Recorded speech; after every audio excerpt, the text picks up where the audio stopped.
What's up guys, Kristen here for Card Player TV, back for another edition of Strategy. Today we're going to talk about bluff catchers.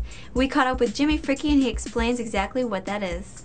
A bluff catcher is a hand that doesn't have very much value for value betting, but is a hand that will almost always beat a bluff.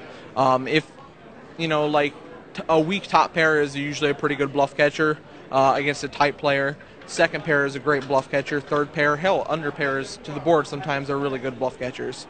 But it basically comes down to, you know, if you have 10 high, not a good bluff catcher. But it's basically a hand that you won't value bet, but is definitely strong enough to call a bet with. We asked him what to do on the river with no showdown value, and he talked about some interesting river dynamics. Yeah, you bet or you raise if you really feel like your opponent is weak. But remember, like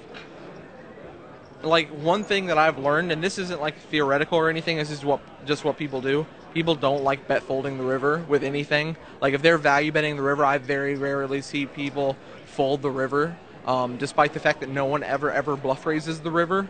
I think that's one of the biggest things in poker in general is no one ever bluff raises the river and no one ever folds to a river raise.